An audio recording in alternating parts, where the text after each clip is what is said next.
जदि तुम्हें माने अष्टम श्रेणी में पढ़ुछ जदि तुम मानक स्कॉलरशिप पाइबार इच्छा अच्छी ताले ए वीडियो तुम मानक पई तो पिला माने सेंट्रल गवर्नमेंट तरफ रु तुम मानक पई एनएमएमएस रो नोटिफिकेशन आसी जाईची जोडा होची the national means cum merit scholarship जदि तुम्हें स्कॉलरशिप पाइबा पई इच्छा रखिछ अष्टम श्रेणी रे ताले तुमको एनएमएमएस रो एग्जाम दवा पई पड़िबो सो एबे तुम मानक मन रे बहुत सारा क्वेश्चन थिबो जेमिति कि मैम एनएमएमएस रो एग्जाम रो पैटर्न कोन अछि आमे को माने एनएमएमएस एग्जाम देई पारिबे एनएमएमएस आमे केते मार्क रखिले पास करिवो स्कॉलरशिप पाई परिबो स्कॉलरशिप पाइला परे केते वर्ष पर्यंत बा को श्रेणी पर्यंत हमको स्कॉलरशिप मिलिबो केते टंका मिलिबो ए समस्त क्वेश्चन आज आमे एई वीडियो रे डिस्कशन करिबा सो पिला माने प्रथमे मन रख जो माने भी एनएमएमएस रो फॉर्म फिलअप करिवो से माने सप्तम श्रेणी रे 55% एबव रखिकी पास करिथिबा दरकार से माने एनएमएमएस रो फॉर्म अप्लाई करि परिबे जेमिति नोटिफिकेशन कथा कहबा तुम मानकर एनएमएमएस एग्जाम हवा पई जाउची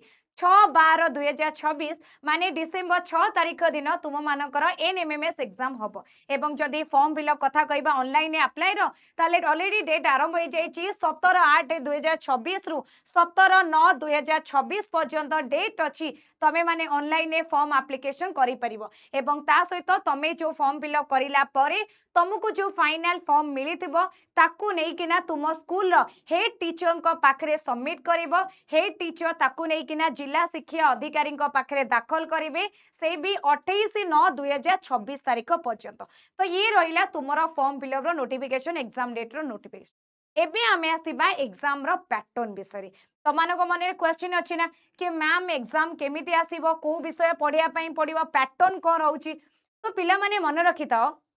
तुम मानकर एनएमएमएस रो एग्जाम रो पैटर्न रहिबो एमसीक्यू ओके जोटी क्वेश्चन चारोटी ऑप्शन देइतबो एमसीक्यू रहिबो टोटल तुम मानकर फुल मार्क केते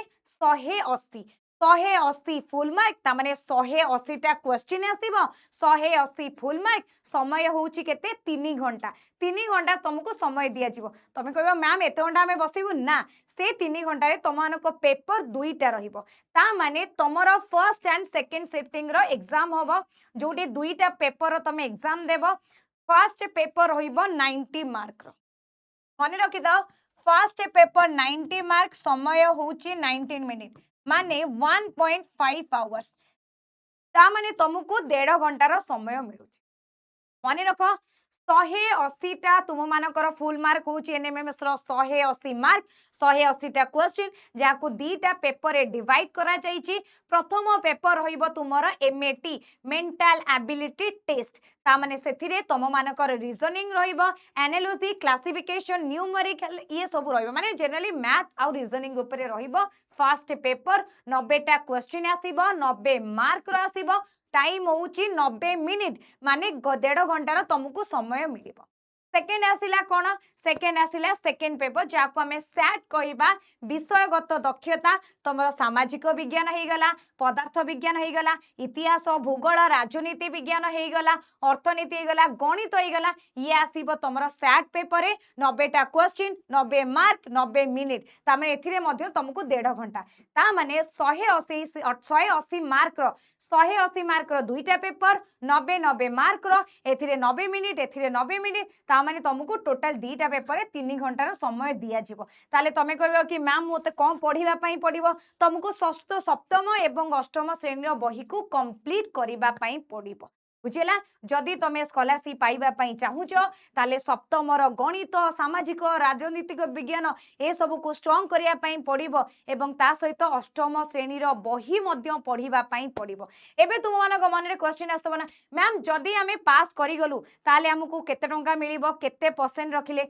तो पिला माने मन रखिताओ जदि तमर स्कॉलरशिप रो फुल मार्क एनएमएमएस रो फुल मार्क होची 180 एथुरु तमे जदि 40% मार्क रखिबो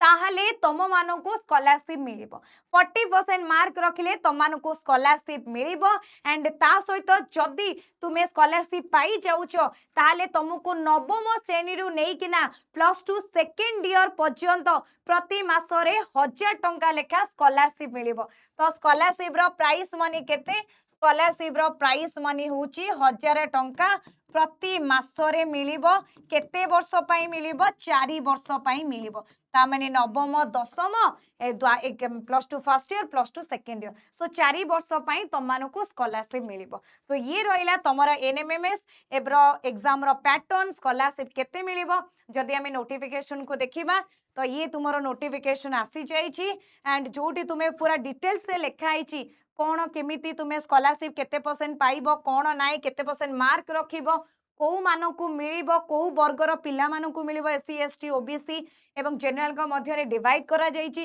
केमिति को मिलिबो ये होची तार पीडीएफ जदि तुम मानकु पीडीएफ दरकार ताहले आमर व्हाट्सएप चैनल जॉइन करिजिबो कमेंट सेक्शन में लिंक गोटे पिन करा जाइतबो व्हाट्सएप चैनल जॉइन कला परे तुम मानकु ए जो वीडियो रो ए जो पीडीएफ रो लिंक तुम मानकु मिल जिवो एंड पिला माने मते कमेंट सेक्शन में निश्चिंत भावे जणैबो कि तमे माने केते परसेंट रो मार्क रखिबा पई चाहुचो एनएमएमएस रे एग्जाम रे all the best and thank you.